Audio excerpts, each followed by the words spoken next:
Hello everyone, welcome back to another video on the channel. We have Bitcoin currently trading around $95,000. Now, Bitcoin is a great store of value, but is not having great success with payments, right? I mean, due to scalability concerns, complexity of the transactions, and security concerns.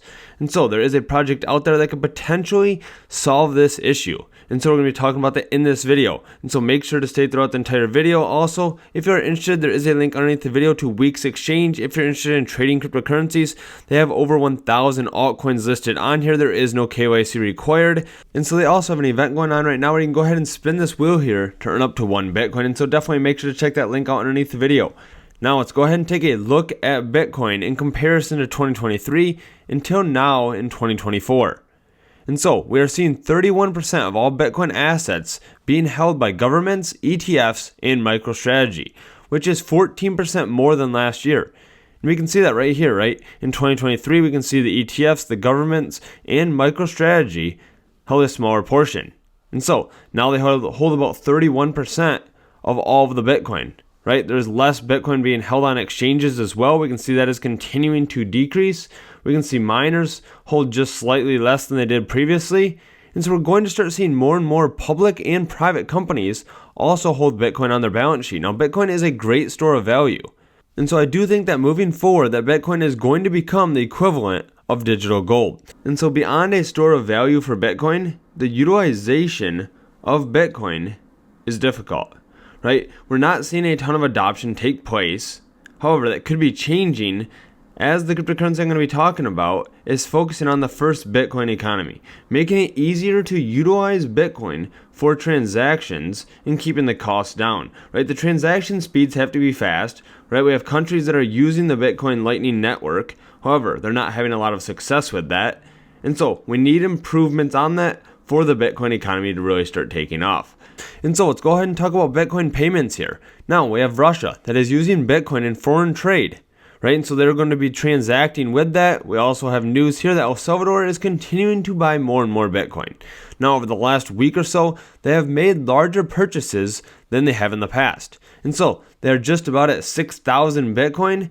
We have El Salvador continuing to stack more and more Bitcoin. However, the thing with this is they have been accepting Bitcoin as payments for many years now. However, people are not using this technology.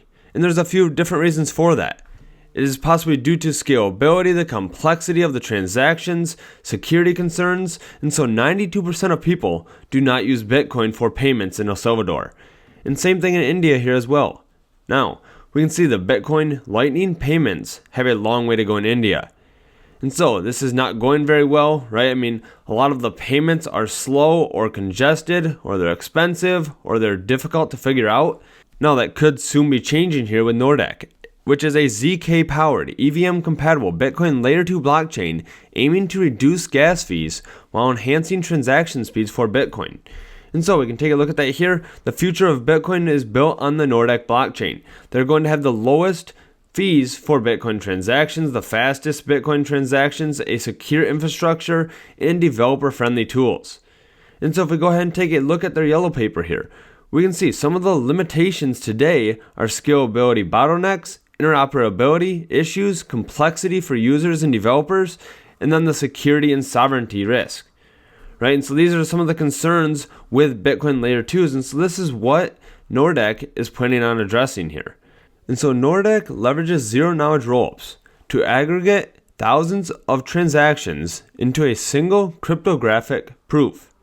And so this is using massive scalability to support millions of transactions per second, with ultra-low fees reducing transaction costs to a fraction of a cent, ensuring accessibility for microtransactions in high-volume trades.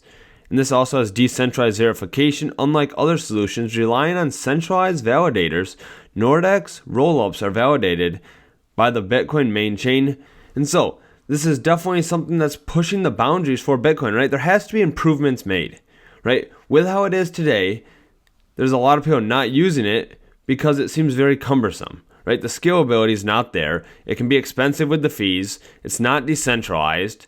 And this is what Nordic is planning on changing. And so they're going to have their testnet going live on January 10th. Now this is tentative. And so as we can see here in comparison, while other solutions suffer from scalability bottlenecks and high fees during peak demands, Nordic ensures consistent performance without sacrificing decentralization. And so a retailer in India processes thousands of Bitcoin payments daily from international customers without experiencing congestion of high fees.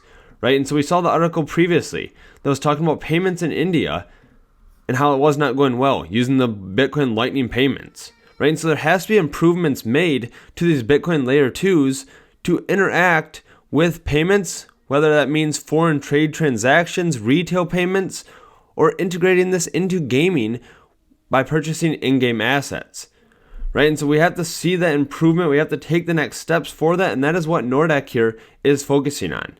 And so if we go ahead and take a look at their token here, we can see this is down significantly. However, with their testnet launching on January 10th, we could start seeing some upside potential for this. And so this is definitely something to look into. I recommend checking out their Twitter. Go ahead to their website and do your own research and look into this project. If you enjoyed this content, do me a favor and hit the like button and subscribe for future videos. And as always, this is not financial advice. This is just my personal opinion. Thanks so much for watching, and I hope to see you in the next video.